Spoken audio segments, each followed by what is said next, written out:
están? Espero que muy bien. El ejercicio 8 de la guía de integrales nos pide lo siguiente. Tenemos que, nos van a dar una serie de derivadas, ¿sí? Y la idea es encontrar, aunque sea una o varias familias de funciones f, tales que sus derivadas sean las funciones que vemos a continuación. Yo acá encontré varios ejemplos, acá puse algunos ejemplos solamente, porque en realidad la idea acá es aplicar, son funciones simples y no hay que aplicar ninguna técnica especial para poder resolverlo. Entonces no es algo muy complejo. Pero yo lo que puedo hacer es mostrarles ¿sí? Cuál es la equivalencia en tablas. ¿sí? Hay varias demostraciones para cada una de estas funciones, que de hecho no sé si se las pueden llegar a tomar o no, pero que es importante a veces saberlas por las dudas. Entonces, vamos a hacer lo siguiente. Yo voy a tener una función f, ¿sí? F', ¿sí? Y luego tengo la primitiva. Y vamos a ver qué equivalencias nosotros tenemos entre cada una de estas funciones. Entonces, por ejemplo, si yo tengo el número 1, ¿sí? Cuando yo haga la primitiva, ¿sí?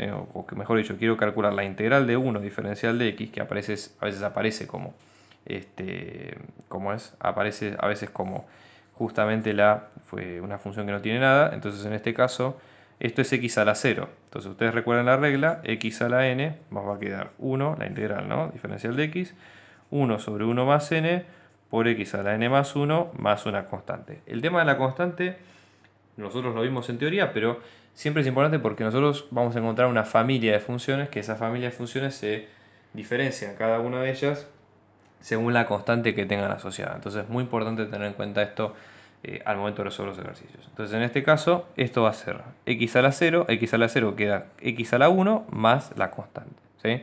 Entonces en este caso, por ejemplo, yo por ejemplo en el caso A, ¿sí? Cuando tengo la integral de 2 diferencial de x, saco el 2 multiplicando afuera, esto me va a quedar 2 por la integral de diferencial de x, y acá directamente reemplazo, entonces esto me va a quedar 2 por x más la constante, lo cual me va a quedar 2x más, y como esta constante es un número definido, podría poner 2c, pero podría poner también un c1 si quiero, y digamos la función en definitiva también está resuelta, así que no hay problema.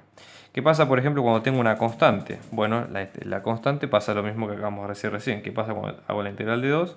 Esto me queda k por x más la constante. ¿Qué pasa cuando tengo un x elevado a un grado determinado en n? Es esta regla que ustedes ven acá, 1 sobre 1 más n por x a la 1 sobre a la 1 más n, ¿sí? Más la constante. Luego lo que tenemos es e a la x, esta es una integral importante, donde nosotros acá tenemos, es la misma función que sus derivadas y sus integrales son iguales, entonces acá sale directamente como nosotros lo vemos. ¿Qué pasa cuando nosotros tenemos un número distinto de 0, ¿sí? O distinto de también, que esté elevado a otro número? Entonces en este caso esto va a quedar como el mismo número sobre logaritmo natural del número y después una constante asociada. ¿sí? Vamos a seguir viendo más de estas equivalencias de unidades. Y acá tenemos la integral de f' de x y después f en x. ¿sí? Entonces vamos a ver algunas propiedades más. ¿Qué pasa, por ejemplo, cuando tengo 1 sobre x? Esta es una integral bastante particular y que hay que saberla por las dudas.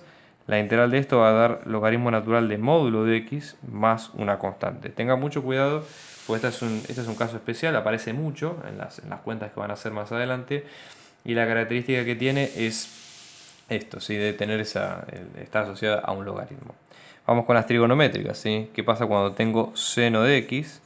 Como nosotros sabíamos, la derivada de seno es coseno, ¿sí? Por lo tanto al integrar esto nos va a quedar menos coseno de x más una constante. Idem si hacemos coseno. ¿sí? Coseno y seno se alternan no solamente en sus derivadas integrales, sino en los signos. Depende, digamos, el orden de la derivada, si es par o impar, y qué tipo que tenemos nosotros acá. Entonces a nosotros nos va a quedar la integral de coseno como seno de x. ¿sí? Para saber cómo hacemos estas derivadas, fíjense, estas integrales, fíjense en razonar el proceso inverso. ¿De qué funciones pueden ser derivadas? Y ahí es donde sale la primitiva. ¿sí? Esta sería un poco la idea.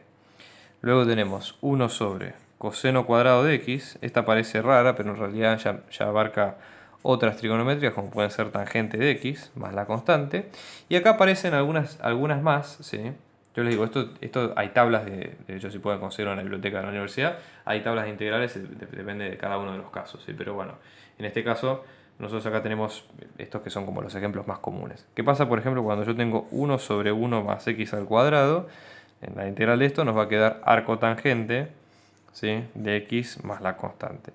Si tengo, por ejemplo, menos 1 sobre raíz de 1 menos x al cuadrado, voy a tener arco coseno de x más la constante. Y finalmente la última, si tengo 1 sobre raíz de 1 menos x al cuadrado, ¿sí? La integral de esto me va a quedar arco seno de x más la constante. Digo esto para ver la equivalencia de estas funciones que aparentemente no tienen nada que ver con las funciones que nosotros vemos en estos casos.